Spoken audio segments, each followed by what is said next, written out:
Hello and welcome back to another day in the studio. I have been so obsessed with these fun little florals. If you've seen my latest painting collection on my website, the Scandi Dreams, like they're all done in this style. So I thought we'd start with something really simple. It's a fun flourish you can add to stationery or a greeting card, bookmark, obviously. Yeah, so it's a fun one. Let's get started. So I have my paper cut into 4x6, and you know, if you're working on, you can of course freehand this whole thing, but for me, my freehand gets a little wonky, so I like to make a sort of grid that I can follow to make sure, you know, my lines are staying upright, they're on center. And yeah, I've tried in the past like drawing grid lines, but they're just hard to erase. So what I'm going to do instead is make a series of grid dots on this paper. So I've got my 4 inches. What would halfway would be 2. So I'll just do them on the 1 inch marks. So I've got my 1 and 3. Then I'll go up to the top and do 1, 2 and 3. Okay, so then from there, my 1, 2, and 3, I can take this and go along the side. So I've got a 6 inch, so I'm just going to do them on the inches again. 1, 2, 3, 4, 5. The center one. 1, 2, 3, 4, 5. I'm not sure you can really see it. I'm trying to keep them as light as I possibly can. I'll check in the camera and as soon as I'm done with this one. 1, 2, 3, 4, 5. All right, and there are my dots. Let's see. So you can just see them. Keep them as light as you can. This is an H pencil, so it's quite light. And I'll ignore these top ones and bottom ones. So I'm going to do next. So I'm going to pick the absolute center dot, and I'm just, okay, so then from here, I know I want this to be the middle of my picture, so I will make a line connecting that to the next dot, and then I'll do a sort of a teardrop shape, and then 2 half ones on either side to give me my little tulip shape. Next, about halfway between these 2 dots, we'll do a sort of crescent moon up and another crescent moon up. Okay, and then from here, we're going to make a Y and another Y. This is sort of like a deer antler. Okay, so we've got that one. Next, right where this is, we can do a swoop around and up, around and up.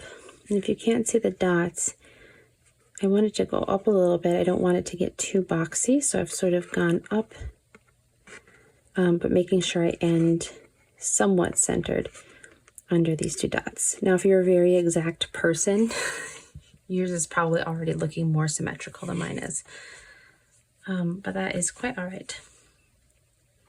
So now here, just a little bit up, let's do a leaf.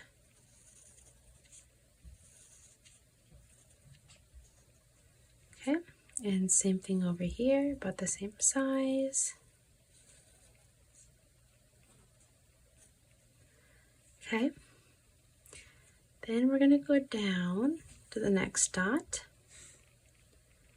and here I'm going to do a swoop down and up, and this time I'm not going to go quite to this line, like that. Okay, and then I'm going to go halfway to the next dot, Not quite all the way. Actually, it's about 3/4 of the way. And let me think a minute. Actually, no, let's go all the way down to the next dot. And then we'll swoop up like this. Somewhat symmetrical.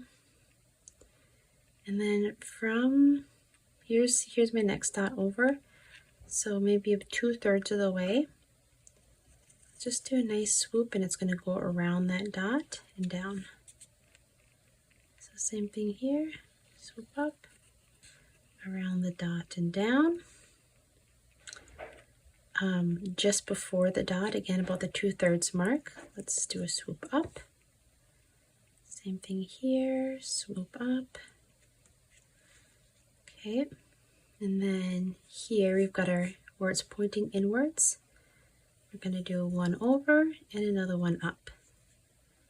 So one over and out and one in and up. All right, here on these two curves, let's do our little, we're going to do sort of the opposite. This one had a teardrop and 2 on the outside. I'm going to do a big teardrop here, an almost complete one here, and then a little triangle in the middle to connect it. So same thing here, a teardrop, an almost complete one, sort of like a lobster claw, and a little one here. Okay, and then there will be 3 dots and 3 dots, sort of right where the peaks go. The reason why I like hitting the flowers first is because it's easy to fill in with leaves. But if you just start with the leaves, sometimes it can feel like you're getting a little bit lost. You don't know where the accent points are. So if I can just sort of do my general shape and then start with the flowers and sort of use the leaves just to fill in. For me, I've found that it's a little bit easier to get the balance and the overall effect that I'm going for. So the next thing we want to do is this little branchy area here. The first one will be a dot on each side. The next one will be a dot on the inside. And this outward one is just going to be that. Nothing in the middle.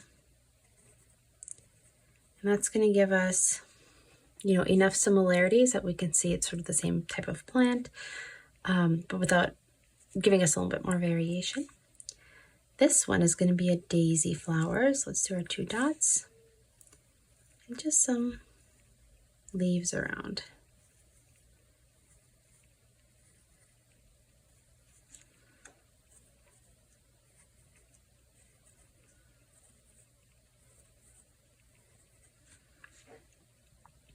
Okay. The same daisy flower, let's pull it up here.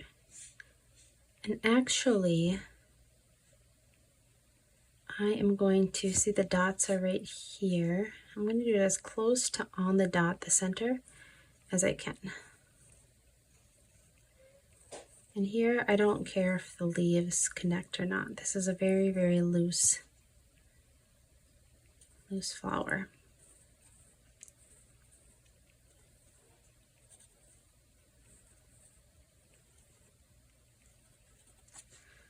Okay, so these 3 are all dots.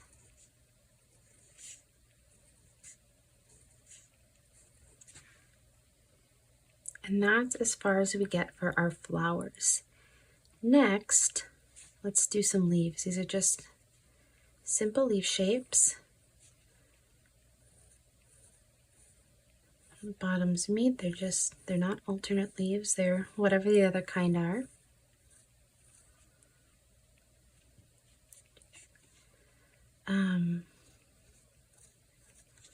Okay, so we've got 5 pairs on that side. So let's get 5 pairs on this side.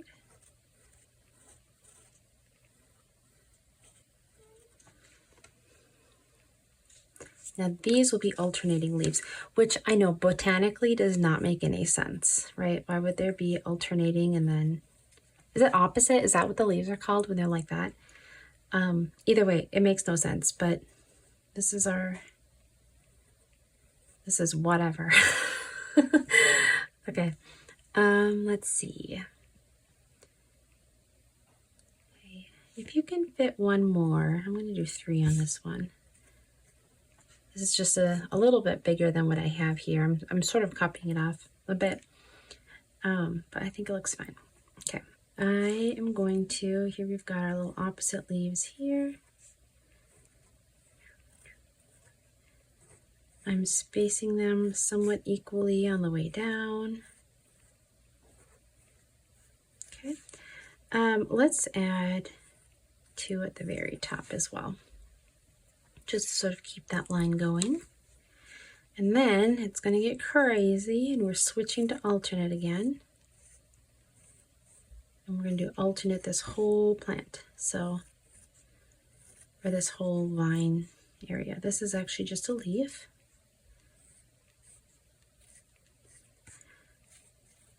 So the most important thing as we get to this part is really just to keep the leaves evenly spaced and the same size. For this particular style, I found that makes it very aesthetically pleasing.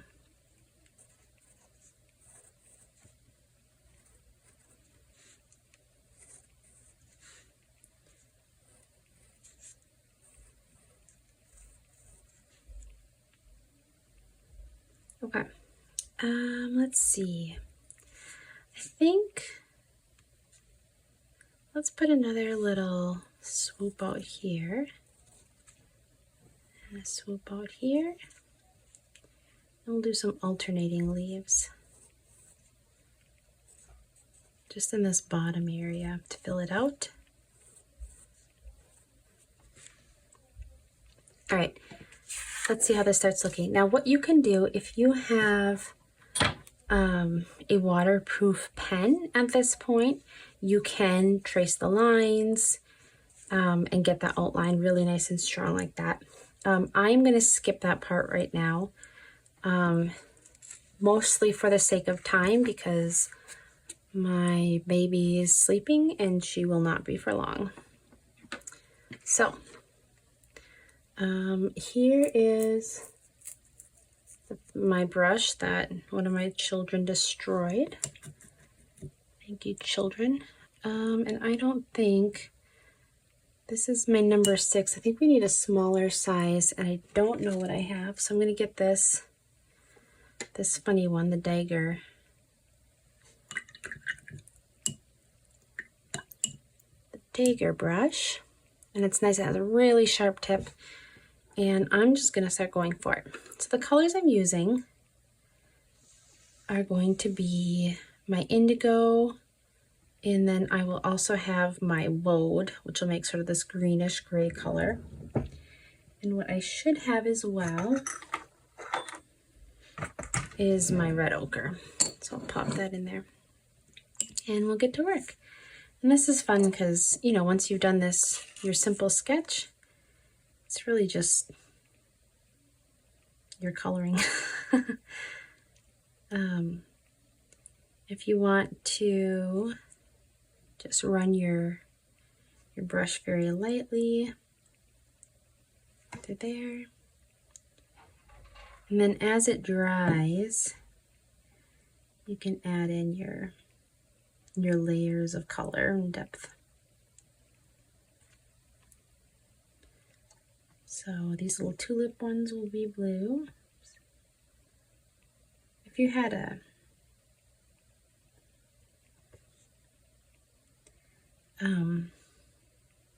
one of these round brushes in the right size, a much smaller size, I think that would probably be the best. I know I have one somewhere, I don't know where it is.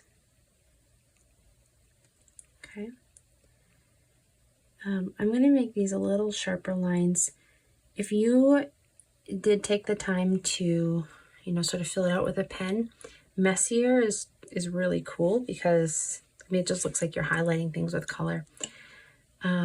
But if I'm leaving this pencil, it gets a little, it's just not quite as tidy. Okay. Just the very tip. This is not, I'm sure, how this brush is meant to be used, but it's working just barely. All right, so I have all my blues.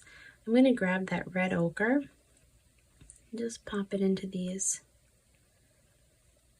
little berries or seeds or whatever they are. Now, as you're sort of creating these, one of the things to look for is not only that overall symmetry,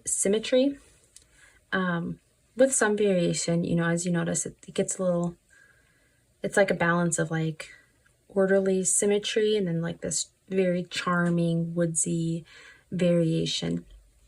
So you want to look for some consistency in color, you know, color in one area, unless it's like the focal point, like in the center.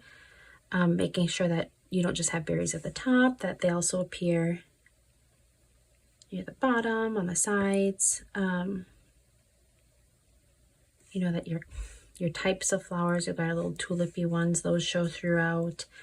The types of leaves, the size and shapes of them, that those are, there are also some symmetry and they show up. Oops, I've got one more spot that needs the red, and that'll be this area here. And that sort of makes the image a little bit more even. You can dry your eye easily throughout it. Okay. So I'm going to take my woad. This is from the woad plant. I think. We're going to find out. Actually, let's test it here. That is not woad. Oh my goodness, I'm glad I tested that. That was black.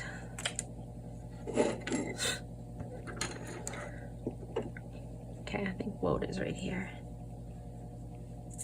That's right. Okay, that is my woad. So that'll be my leaves.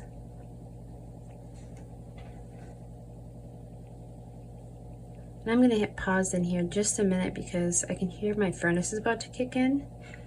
And as soon as it does, that's going to ruin my sound. So I'm going to set this down and wait for the heat to be done running. Okay, just kidding. I just turned off the heat. And I can finish up. So you've got my woad. And go ahead and just do all of your leaves the same color.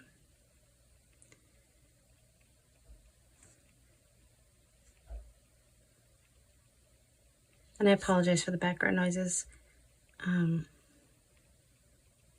Turns out there's other humans who live in my house. So.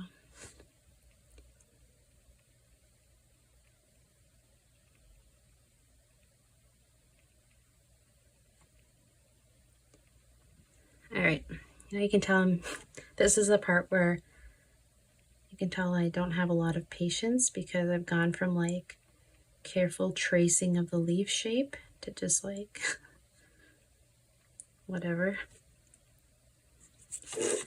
So you do you, as they say.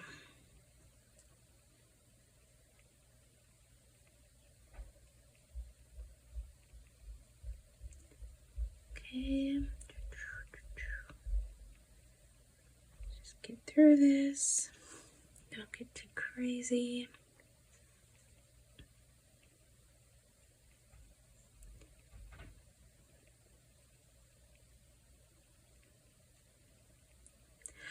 I don't know, I just get really excited when we get to like this part. And it's just like, it's the overall effect of the picture. Like, it's so soothing.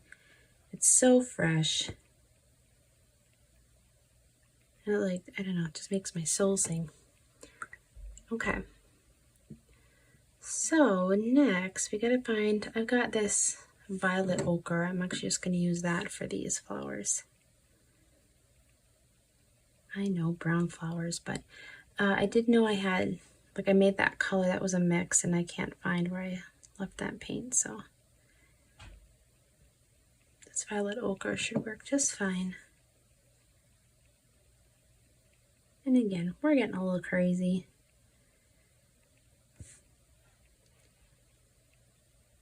Now, depending on, at this point, let's see, you're almost done.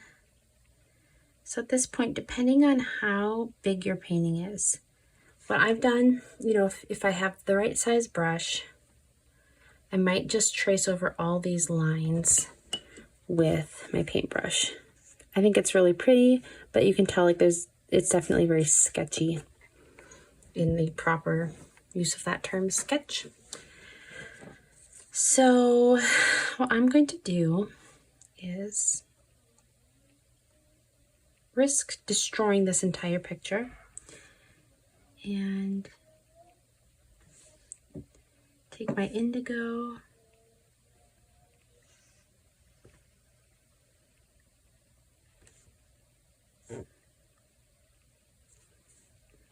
and just tap it along the vines / stems. Okay. And this dagger brush is incredible for this. It has the finest edge. Again, now if you had a larger picture that you're doing this, you could do this much easier. The line would not have to be so fine. Or if you have, you know, if you're done painting and you don't have a waterproof pencil or a pen or something, you can just use a regular pen as long as you know you're not going to be needing to do more painting.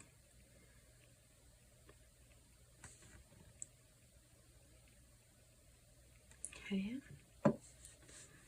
It's making me so nervous. I like to think I have a steady hand, but there's steady and then there's steady. And I am the first steady, not the second. Okay. It's actually looking really nice. Can you hear my son singing in the background? It's so cute.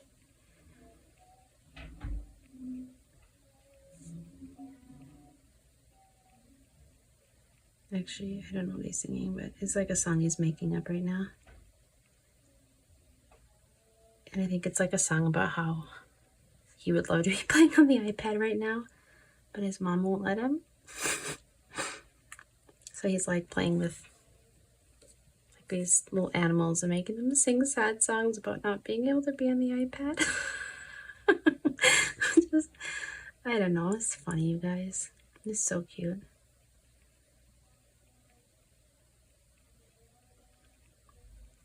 He did ask to help me paint my picture, but for the sake of time and education, I said no today. So I think that's contributing to his overall sorrow. But he's so good. Okay, I am so glad I took the risk on this because this is beautiful, you guys. And yes, I see I dropped some paint there. I mean water.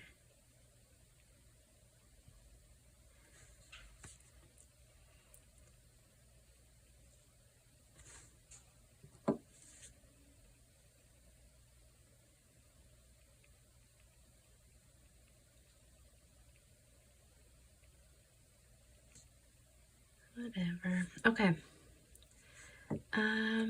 At this point, could it be done? Yes. I'm just going to add some of the veins under the leaves so that they look a little bit more integrated with this indigo of the vines. Just add a little bit here. Little bit of depth to connect the leaves with the vines / stems.